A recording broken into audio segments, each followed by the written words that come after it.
Baie welkom terug by hierdie kwartaal se C'est la vie. Ons is terug na, ons is nou in die begin van kwartaal 2 van 2025.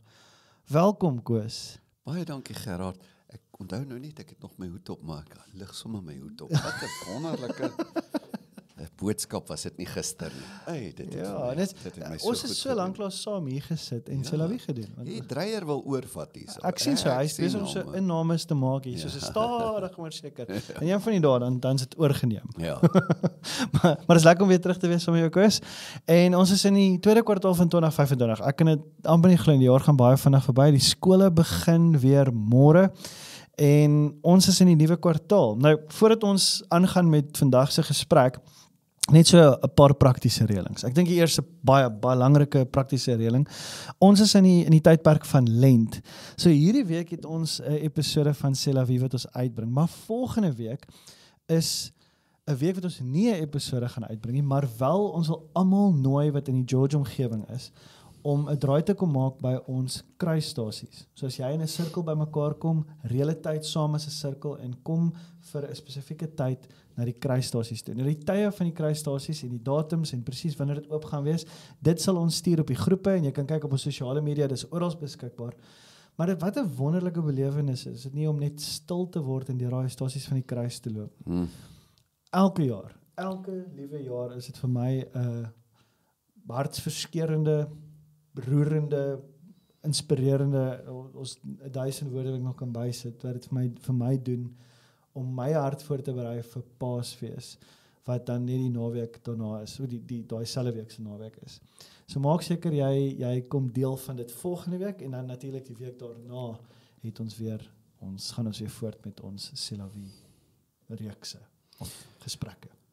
Ja, Gerard, die kruisstasies dink ek is dit herinner ons, Paulus sê daar vir die Galasiërs, hy sê, ek het Christus onder julle afgebeeld, is een woord, sê julle onder wie Christus afgebeeld is as die gekruisigde. Amper soos 'n kunswerk wat geskep is. Ja. Het is belangrik dat ons die kern van ons geloof die heeltyd soos 'n kunswerk, soos 'n prent voor ons hou, ingebeeld in ons gedagtes. Ja. En ek het net verlede week gewerk aan ons teks. Ons probeer om elke jaar so effens verander. Hier en daar 'n nuwe ervaring. En ek was aangegryp weer om te dink aan wat vir ons gedoen is aan die kruis. Nee, beslis, wees deel daarvan. Dit is absoluut 'n wonderlike belewenis. So, ons is nou besig in hierdie tydperk van Lent, is ons besig met hierdie reeks, die 3 Golgotas. En dit is nou ter voorbereiding ook van op pad Pasen toe. En gister het ek gesels oor Jesus se tweede versoeking, daar waar die duiwel hom geneem het na die hoogste punt van die tempel toe, en vir hom sê, spring hier af. En die versoeking natuurlik van dit was, ek het gister ook genoem, ek sê, dit is vir my 'n vreemde iets, daai idee, dat Jesus en die duiwel saamgestap het na daai plek toe. Dit is vir my 'n vreemde idee, want beteken as ons die bekende dele van die Bybel lees, dan vergeet ons baie keer om net vir 'n oomblik te stop, en net bietjie te dink oor hoe het dit gebeur? Hoe het hierdie oomblik afgespeel? Het Jesus en Satan geloop tot by die versoeker geloop tot by die tempel, of het hulle ewe skielik net daar verskyn? Wat het gebeur? Maar die ding wat vir my daar uitgestaan het, is, en wat ek amper sê, wat my pla van die storie is dat as die versoeker, die duiwel, Satan voor Jesus gestaan het, hoekom sou dit vir Jesus 'n versoeking gewees het? Want Jesus weet natuurlik wie hy is. Hy weet dat hy is 'n leienaar. Hy weet hy probeer alles doen om ons van die pad af te lei. So hoekom sou dit vir Jesus 'n versoeking gewees het? Maar ek wonder of dit nie gebeur het presies dat soos wat die duiwel maak met ons en ons versoekings nie. Jesus is daar in die woestyn. Hy's honger, hy's moeg. die tyd kom nader vir hom om gekruisig te word. Die angstigheid begin in sy hart te broei en hy daai idee kom in sy hart op van dalk moet ek die maklike pad hier vat. En dit is net daar waar die vyand besluit, kom hiernatoe en ek verlei hom met die maklike pad. Nou in hierdie tweede versoeking vat hom hier na die tempel toe. Dit is nou die plek waar die Jode almal geweet het, hier gaan die Messias terugkom orde toe, hier by die tempel. Hy gaan, en Maleagi het 'n profesie gegee oor dit, dat die Messias gaan terugkom en hy gaan op die tempel afkom, ewe skielik. En die mense het gewag vir dit. En dis asof die duiwel vir Jesus in sy binneste fluister en sê, maar spring hier af, sodat die mense kan sien op 'n skouspelagtige manier dat die Messias is nou by die tempel. Want dan gaan elke knie buig. Dan gaan almal weet, U is die Messias. So Jesus spring hier af. En almal gaan met roem en hulle gaan roem en hulle gaan neerbuig voor U. Wonderlik. Doen hierdie skouspelagtige iets so die mense kan sien. En ek het dit gister genoem vinnig, net so vinnig in die preek. Daai selfde iets is binne in baie van ons lewens, dat seeing is believing. Maar die Bybel het vir ons 'n ander uitnodiging. Ek dink ons moet 'n bietjie daaroor gesels vandag verder. Ja, Gerard, ek dink toe jy dit genoem het ons baie naby aan die kern van daardie versoeking gekom. Die eerste versoeking was ook met sien, Adam en Eva.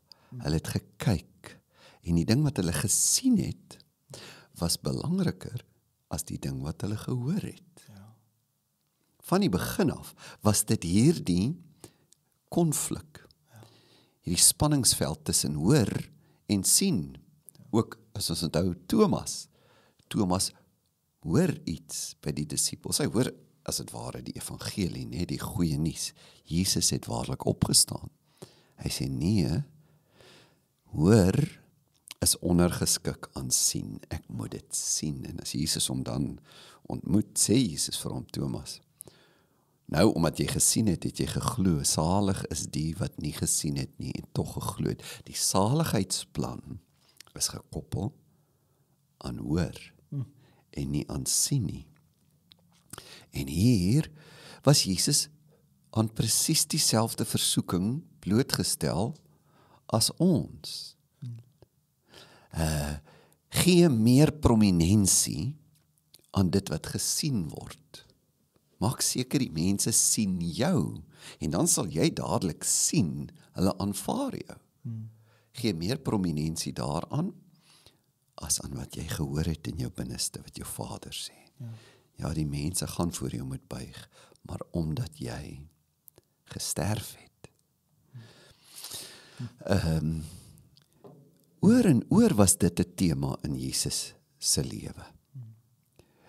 Daar in Johannes 7 byvoorbeeld sê dit, Jesus se eie broers, hulle was nie almal gelowiges nie. Later het Jakobus tot bekering gekom, en sy broers het gelowig geraak, maar op die stadium was hulle nog nie gelowig nie.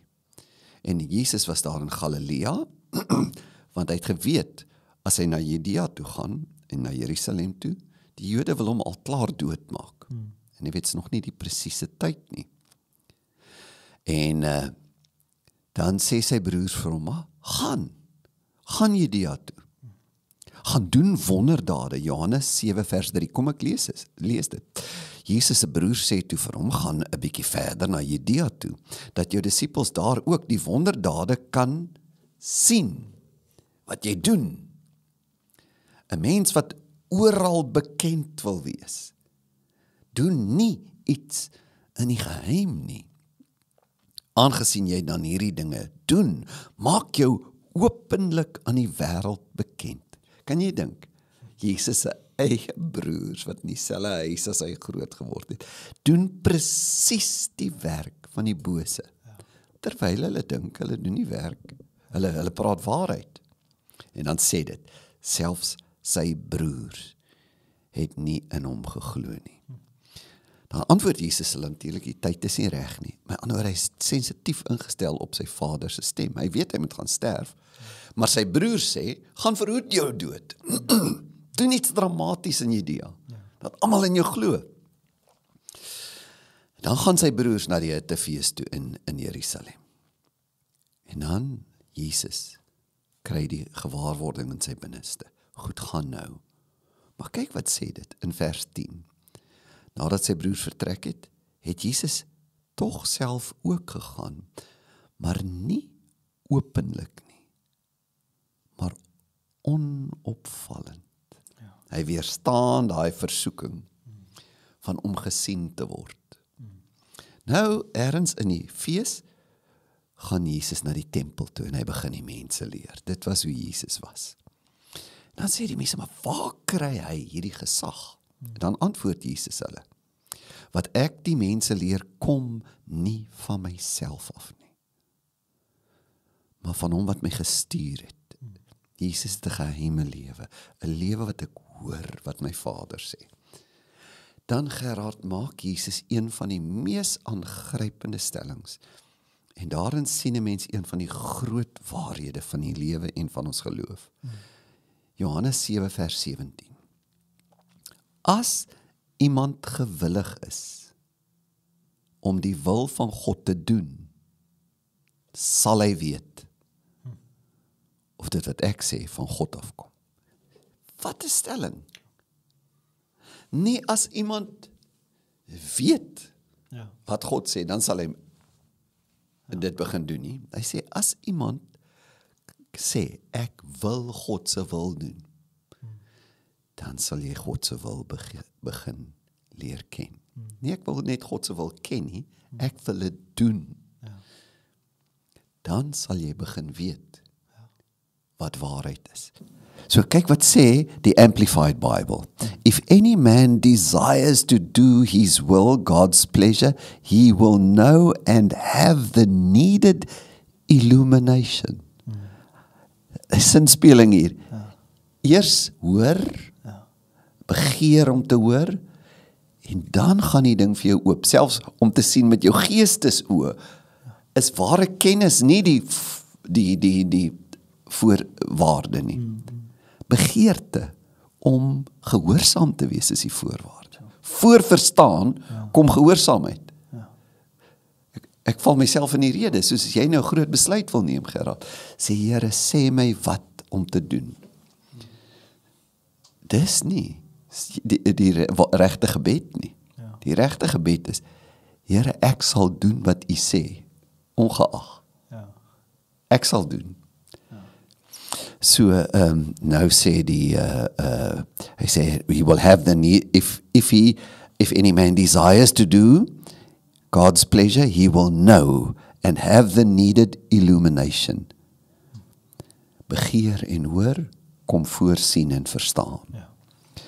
To recognize and can tell for himself whether the teaching is from God. And the expanded translation say, he shall know experientially.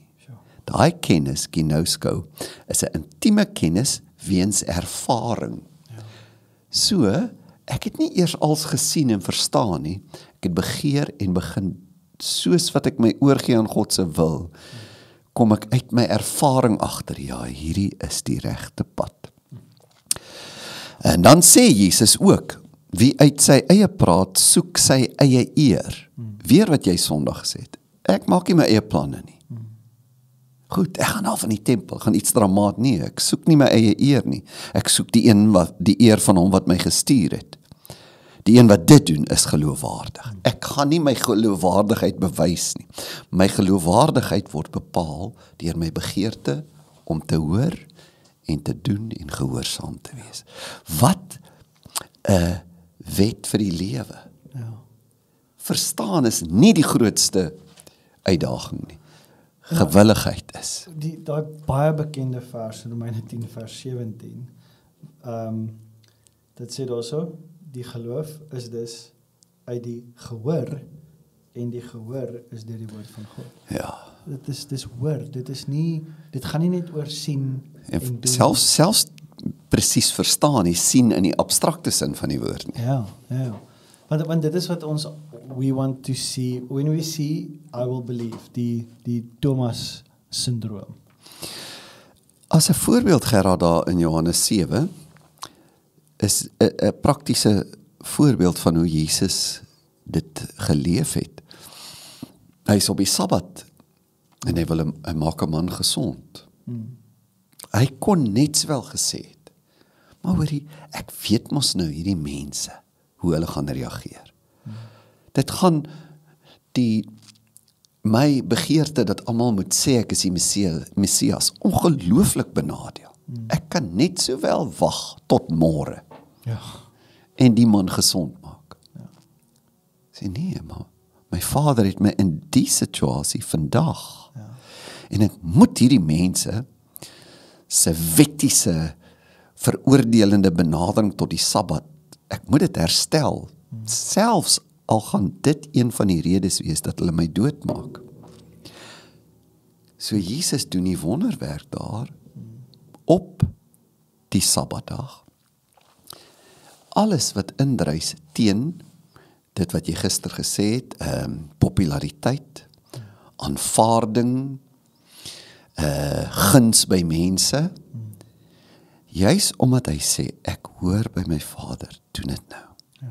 Iets moet skuif in hierdie mense se verstaan van die wet en van die Sabbat, plus, wil jy eerder hulle guns sê, of myne? En hy doen dit op die Sabbatdag. En juist daaroor sê hulle wil hom doodmaak. So oor en oor was Jesus se keuse tussen populariteit en doen goed wat mense kan sien sodat hulle met jou beïndruk is en doen goed wat jy weet God vir jou in jou binneste sê. En in ons hele lewe is dit so. Net soos met Adam en Eva. Die keuse tussen die ooglopende, die indrukwekkende, soos jy gister gesê het, die maklike, ek sien hierdie uitweg, ek verstaan dit, ek kan daaroor redeneer, en die moeilik, hoekom maak hierdie sin, Here, hoekom wil u nou, ek moet iets weggee, terwyl ek self nood het, hoekom wil u, ek moet iemand vergewe, vir wie ek nog woedend is, ek kan dit net nie insien nie, maak nie vir my sin nie, sin en sien, dis wat ons wil hê. Maar die Here sê nie, gaan net, wees net gewillig om te doen wat ek sê, al verstaan jy dit nog nie volkome nie. In die doen sal die verstaan kom, en selfs al verstaan jy dit nie na die doen nie, sal die vrede kom, sal die wete kom, maar ek doen my Vader se wil, al bring dit ander konflik. In Hebreërs sê die Hebreërs skrywer dat Jesus so geleef het. Hebreërs 5 vers 8. Hy, al was hy die seun, het gehoorsaamheid geleer uit wat hy gelei het. Hy het die heeltyd keuses gemaak wat dit vir hom moeiliker maak. Die keuse waaroor jy gister gepraat het. Doen hierdie ding, jy kan selfs 'n psalm gebruik daarvoor. En dit sal baie makliker wees, die ooglopende. Of gaan Jerusalem toe. Maak iemand gesond op 'n Sabbatdag, juis op die kruin van hierdie konflik tussen jou en die leiers.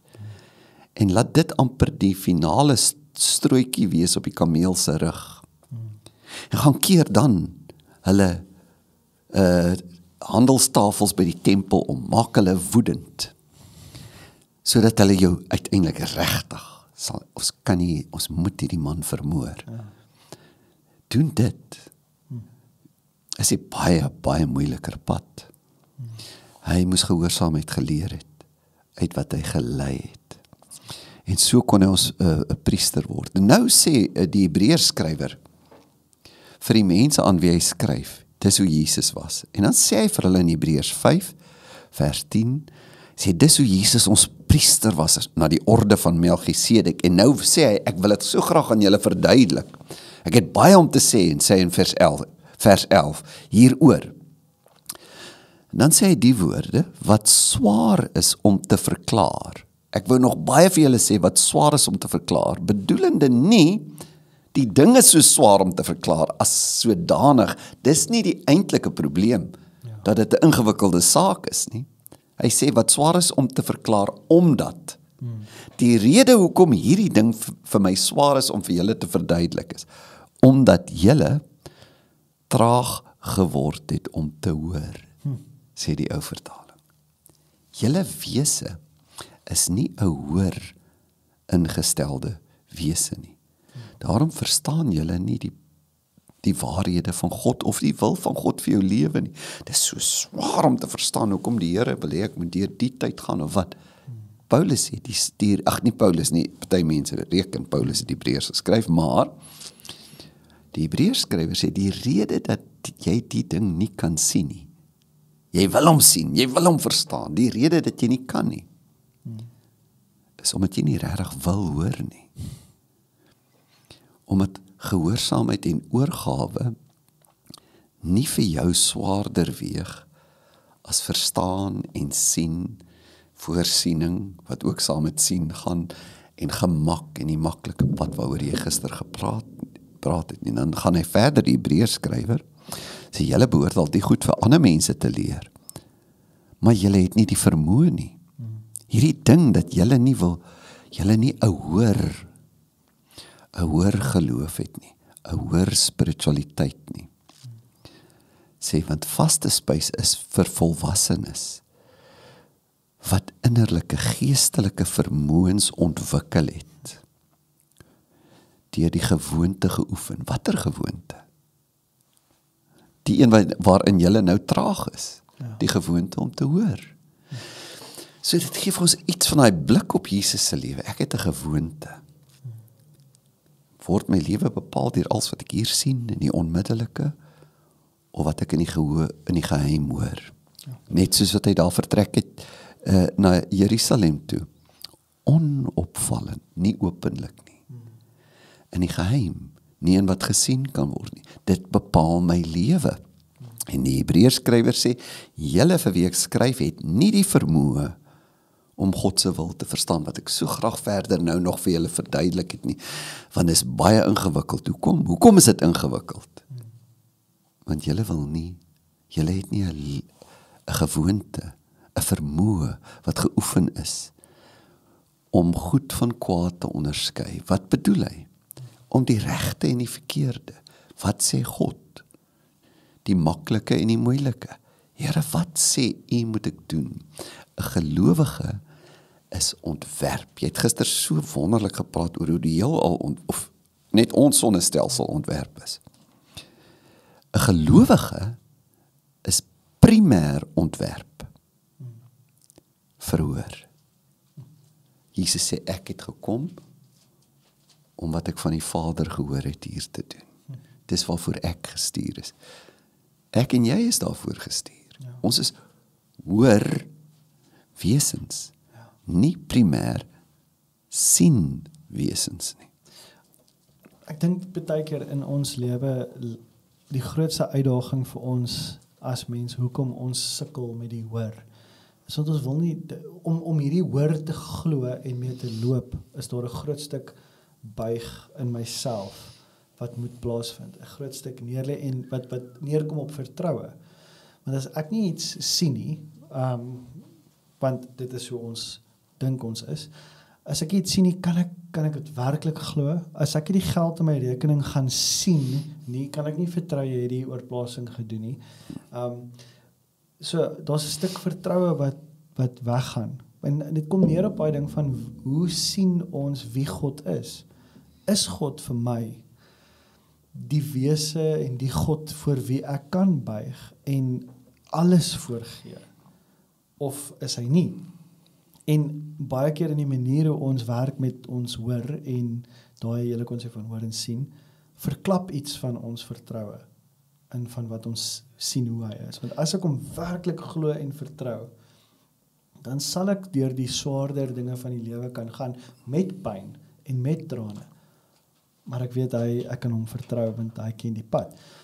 So vertroue, dit is vir my 'n so belangrike deel van hierdie, want hoor is nie vir ons meer genoeg om te kan vertrou. Ja, Ja, en as jy daai sê, die sien is nie noodwendig fisiese sien altyd soos met Thomas nie. Die sien by Thomas was eintlik, ek kan dit nie insien nie, toe hulle dit vir hom vertel het. Ja. Omdat ek dit nie kan verstaan of insien, dit reis in teen als wat ek dink, Moontlik. moet ek eers fisies sien. So die eintlike sien wat ons pootjie, is nie net die fisiese sien nie, maar primêr die insien van dinge. Om teen my eie instink, teen my eie begeertes, my begeerte sê, maar ek sien dit nie so nie, ek wil hierdie nou hê, ek wil hierdie nou doen. En ek is nie daarvoor ontwerp nie, ek is ontwerp nie vir hoe ek dinge sien nie, maar vir hoe ek dinge hoor by God. En Psalm 40 praat daarvan. Die psalmis praat van hoe hy wil hê God moet vir hom voorsien, en dan sê hy, maar Here, by my wil U nie offers hê nie, diere en graan wat ek moet slag nie. U wil by my gehoorsaamheid hê, sê die nuwe vertaling. Maar dit is 'n afleiding van die oorspronklike taal. Die ou vertaling sê, ore het U vir my gegrawe. Dis wat U wil by my hê. U wil hê ek moet ore hê. Ore gegrawe is, wat bedoel hy daar? Die Hebreëus daar letterlik sê, U maak die holte. Dis waarin U belangstel. Ears, sê die letterlike vertaling, Young's letterlik, thou hast prepared for me. Dit wat U in my voorberei het, soos jy gister gesê, die heelal voorberei is. Ek is ontwerp rondom ore. You have given me the capacity, sê die Amplified Bible. My mees fenominale vermoë wat ek het is, die vermoë om te hoor en gehoorsaam. Ek is ontwerp. My hele kalibrering, die woord wat jy gister so mooi gebruik het, is rondom ore. Dis waarvoor 'n mens ontwerp is.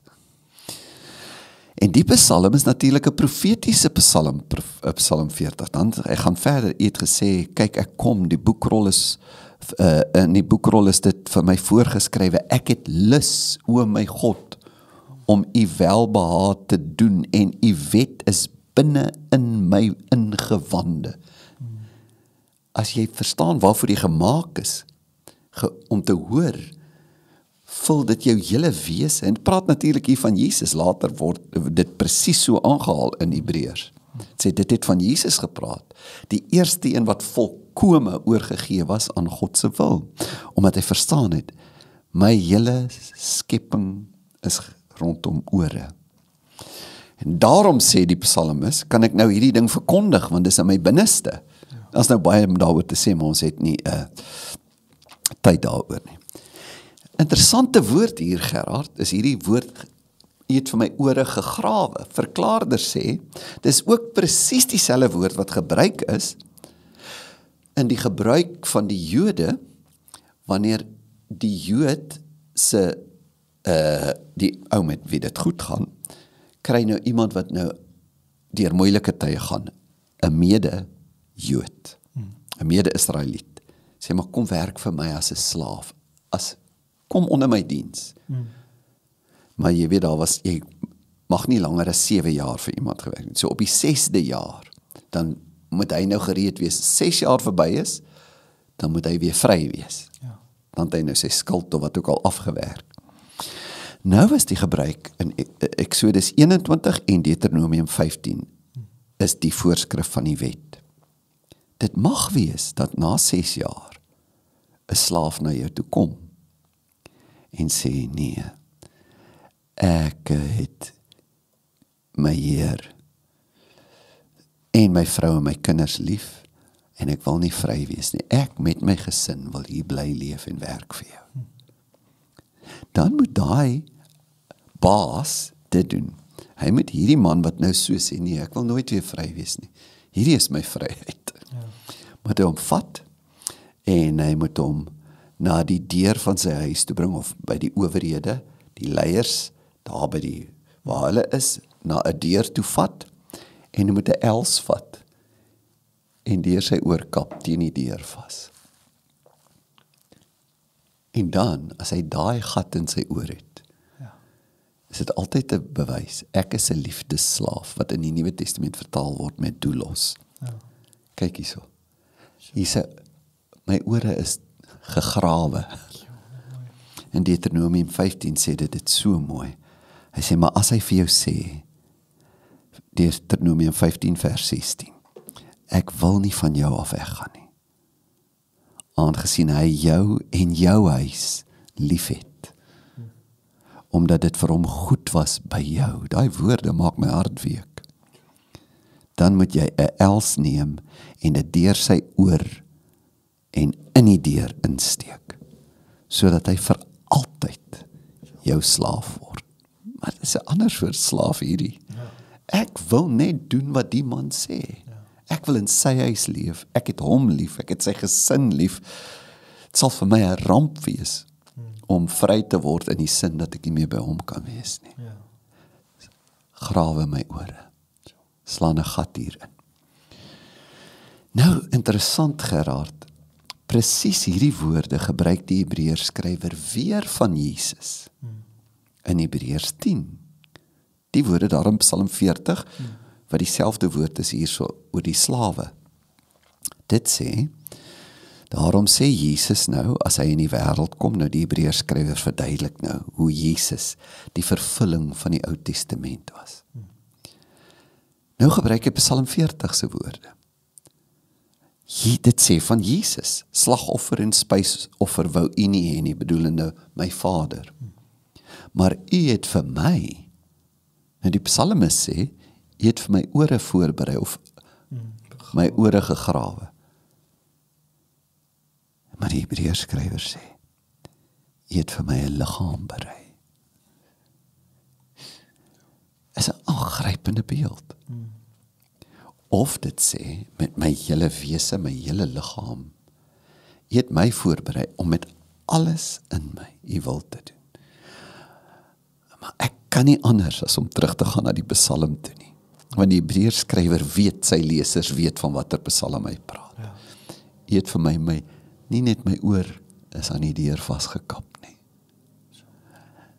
My liggaam is aan die kruis vasgeslaan. U het my liggaam gevra. Wil jy regtig my lief hê? Wil jy doen wat ek, jou Heer, ek jou Vader, se wil is? Is jy so lief vir my? Ja. Nou my wil is, dat jy terwille van mense wat verlore gaan, nie net jou ore bring nie. Dat daar 'n gat in geslaan word nie. Sal jy jou liggaam gee? Want brandoffers en sondeoffers, graan en diere gaan dit nie doen nie. Sal jy dit doen? En dan vers 7 haal hy weer die Psalm nog steeds aan. Toe het ek gesê, dis nou Jesus. Ek kom. In die boekrol is dit van my geskryf. Hy sê, dis ek. Ek het geleef, my ore was oorgegee, my Here, Vader. My hele liggaam wil u wil doen. Grawe my maar. Sla my teen 'n deur vas, teen 'n hout, teen 'n kruis. Jesus het die volmaakte ontwerp van elke mens volkome beliggaam. Jy is gemaak om te hoor en oor te gee. En net as ons na Jesus kyk en sien wat hy gedoen het, kan ons harte verkrummel om te sê, ag Here, vergewe my dat ek also verstaan en my ding wil doen, ek wil net u hoor. En om af te sluit, Gerard, kan ons dan sê, as dit is waarvoor ek ontwerp is, die aarde van my lewe kan nie met 1 graad afwyk hiervan nie. As my lewe oor enige iets anders gaan as om, ek wil leer om te hoor en te word soos Jesus, wat geleef het om te hoor. Wat kan ek doen? Paar eenvoudige aanpassings waaroor ons kan gesels, ook in ons groepe, en dalk weer deur hierdie aangrypende skrifte werk, nee? Is net bloot om soos Jesus te word, 'n lewe van een kant kom te. So daar in Johannes 7 gelees, hy het dit nie openlik gedoen nie, hy het dit nie geheim. Lukas 5 sê, Jesus het hom in verlate plekke teruggetrek en gebid. Het jy 'n verlate plek? Het jy dit gereeld? Een vertaling, ek dink die Lewende Bybel sê, Jesus het gereeld in die veld gekom. Ja. Die verlate plekke. Ja. Een kant kom, jy's ontwerp vir een kant kom, sodat jy daar jou ore kan bring en sê, Here, grawe my ore, slaan dit aan u deur vas, want ek het u deur lief, ek het u huis lief, ek het u mense lief. Jy is ook ontwerp vir stil word. Stilte is nie die doel nie. Hoor is die doel. Ja. Geen mens is, ek het eintlik myself nou weerspreek, jy is nie ontwerp om stil te word nie. Jy is ontwerp om te hoor. Ja. Maar jy moet stil wees om Ja, Jakobus gee vir ons baie goeie raad. So dan my geliefde broers, elke mens moet gou wees om te hoor, stadig om te praat. Geluide, woorde, selfs idees en emosies, stadig om toornig te word, sê hy. Verhinder om te hoor. Het jy 'n lewe van stilte? Natuurlik die skrif. Psalm 119 vers 11. Ek het u woord in my hart gebere, dat ek teen u nie sal sondig nie. Is jy ook 'n mens wat gereed is om raad te ontvang? Jy's ontwerp vir raad. Spreuke 15 sê, planne misluk sonder beraadslaging, maar deur die veelheid van raadgewers kom die planne tot stand. As iemand nie gewillig is om te leer by iemand anders nie, doen jy jouself 'n ongelooflike onguns, en wat staan in die pad van leer? Hoogmoed. Wie is jy om vir my te sê, ek verstaan, ek sien dinge in? Is weer sien teen hoor. Ja. Lering en verkondiging, hoe oop is jy daarvoor? Gerard, jy daai skrif aangehaal. Geloof is dis uit die gehoor, en gehoor deur die woord van God. Verstaan jy dat 'n deel van jou ontwerp sal skade lei? Die kerndeel van jou ontwerp, as jy nie iemand is wat lief is vir die huis van die Here, en waar God deur wel soos deur gebroke mense soos ons, veral soos ek, met jou praat nie. Nederigheid. Nederigheid. Staar sonder, Here, help my. Spreuke 3 vers 7 sê, wees nie wys in jou eie oë nie. Die oomblik as jy sê, maar ek sien dinge, dan is die kalibrering weg. Jy is ontwerp om te sê, ek sien dinge nie. Ek moet hoor en doen, en met tyd sal ek miskien leer verstaan. En laastens, hoe oop is jy vir kritiek? Luister na raad, sê Spreuke 19 vers 20, en aanvaar kritiek, dan sal jy uiteindelik verstandig word. Ons is daarvoor ontwerp. Because Jesus, dit is so inspirerend om hierdie te hoor, en ek het nou 'n verlang om stil te word, bietjie te gaan luister, want ons lewe vandag, ons wil alles verstaan, ons wil alles praat, ons wil alles sê, ons hou nie daarvan om stil te word, om te luister nie. Dus baie dankie vir dit, en ek glo regtig in julle groepe, as julle nou so deur hierdie paar punte ook weer gaan, om stil te word saam, en te hoor, Here, wat is dit wat u vir my wil sê in hierdie gedeelte, en hoe moet ek groei, wat is die dele wat ek moet raak sien in my lewe?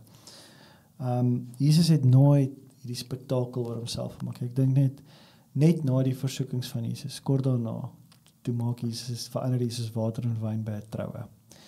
En wat vir my altyd fascinerend is van daai storie is, dit was baie duidelik gestel dat min mense, net die kelners en Jesus se disippels het dit gesien, en dan sê die skrif, die wonderwerk was nie gedoen sodat daar meer wyn by die troue kan wees nie. Die wonderwerk het gebeur sodat hulle in hom kan begin glo. En dit het gebeur in 'n klein spasietjie, onopvallend, niemand het geweet nie. Want Jesus is nie daar om nou vir almal te wys, kyk hier nie. Soos, ek wil net hê julle moet by my glo, hoor wat hierdie is. Baie dankie Koos. Baie dankie dat jy ingeskakel het by hierdie week se episode. Onthou volgende week ons kruisstasies en al die inligting sal op ons sosiale media beskikbaar wees. Ek hoop jy het 'n wonderlike stil week. Goed gaan.